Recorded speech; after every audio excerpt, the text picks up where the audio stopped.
ان الحمد للہ نحمده ونصلی علی رسولہ الکریم اما بعد۔ یہ دنیا فانی ہے، جو یہاں پیدا ہوا ہے، آیا ہے، وہ جانے کے لیے آیا ہے، سدا کسی نے نہیں رہنا۔ آج ڈاکٹر عامر لیاقت اس دنیا کو چھوڑ کے اگلے جہاں کی طرف روانہ ہو گئے ہیں۔ ہر انسان نے موت کا ذائقہ چکھنا ہے، اس دنیا کو چھوڑنا ہے۔ جب انسان اس دنیا سے چلا جائے تو اس کی وہ زندگی جو اس کے اور اس کے اللہ کے درمیان تھی، یعنی اس کی ذاتی زندگی، اس کے اوپر کیچڑ اچھالنا، اس کی ذات کو برا بھلا کہنا، یہ جائز نہیں ہے۔ ہاں، اگر کوئی شخص اس حال میں گیا کہ اس کے عقائد، اس کے افکار لوگوں کی گمراہی کا ذریعہ بن سکتے ہیں، تو ان افکار کا، ان نظریات کا رد کرنا یہ اہل اسلام پہ لازم ہے، تاکہ لوگ فتنے کا شکار نہ ہو۔ اور یہی سلف صالحین سے ہمیں ان کی پوری زندگی سے ملتا ہے کہ انہوں نے ہر دور کے اندر ایسے افراد کے افکار کا رد کیا جن کی فکر، جن کے نظریات، جن کی گفتگو کتاب و سنت کے خلاف تھی۔ ان کی ذات کو کچھ نہیں کہا، ان کے ذاتی معاملات وہ ان کے اور ان کے اللہ کے درمیان ہیں۔ وہ رب کے پاس جا چکے ہیں، اپنے اللہ کے سامنے حاضر ہو چکے ہیں، اللہ جو چاہے ان کے ساتھ معاملہ کرے۔ لیکن جس کی گفتگو، جس کے عقائد دین اسلام کے خلاف ہوں، ان عقائد کا رد ضرور کیا جائے گا۔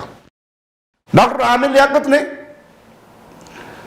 مختلف ٹی وی چینلز کے ذریعے بہت شہرت پائی، لیکن اگر آپ ان کی زندگی پہ نگاہ دوڑائیں گے تو وہ شرک کی دعوت دینے والے رہے۔ ان کا یہ جملہ آن دی ریکارڈ موجود ہے کہ اس علی نے علی کو زمین پہ بھیجا۔ موسیٰ نے تو ہارون کو مانگا تھا، مصطفیٰ نے علی کو مانگا نہیں، علی نے علی بھیجا تھا۔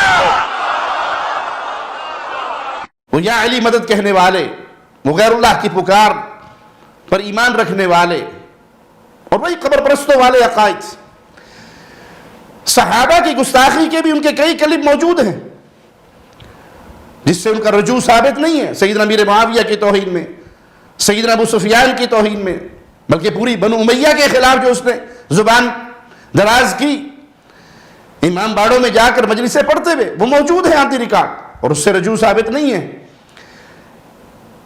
صحابہ کا معاملہ بڑی عظمت والا معاملہ ہے، لیکن کسی بندے کی فکر کو پہچاننے کے لیے سب سے پہلے عقیدہ توحید ہے۔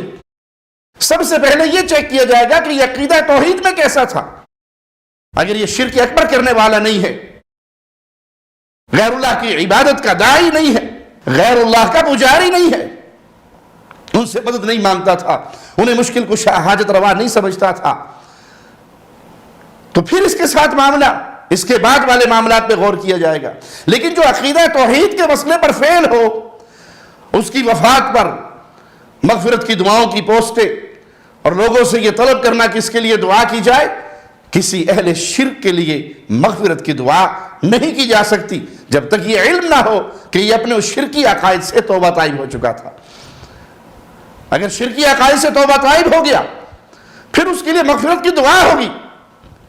اس کی جو ذاتی زندگی ہے، ہم اس جملے کو پھر دوہرا رہے ہیں، کسی شخص کی ذاتی زندگی، وہ اس کی شادیوں کے معاملے پر ہو، وہ اس کے اور اخلاقی معاملات پر ہو، وہ اس کے اور اس کے اللہ کے حوالے کر دے۔ آپ کو اس کی ذات سے کیا تکلیف ہے؟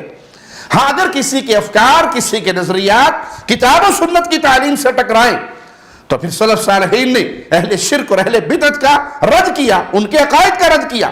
ہم آج تک رافضیت کا رد کرتے ہیں، ان کے عقائد کا رد کرتے ہیں، قادیانیت کا رد کرتے ہیں، قبر پرستی کا رد کرتے ہیں، ابن عربی کے باطل گمراہ عقائد کا رد کرتے ہیں، منصور حلاج کے باطل عقائد کا رد کرتے ہیں۔ تو کسی کے عقائد کا رد کرنا اور معاملہ ہے، اور کسی کی ذات پہ، اس کے ذاتی معاملات پہ کیچڑ اچھالنا، اس ذاتی معاملات کو اللہ کے حوالے کر دیجئے۔ لیکن مغفرت کی دعا کس کے لیے ہوگی؟ اہل توحید کے لیے، کسی مشرک کے لیے مغفرت کی دعا نہیں ہوگی۔ اقول قولی هذا واستغفر الله لي ولكم ولسائر المسلمين۔ ہر لمحہ قرآن اور سنت کا ترجمان، فضیلت الشیخ توصیف الرحمان۔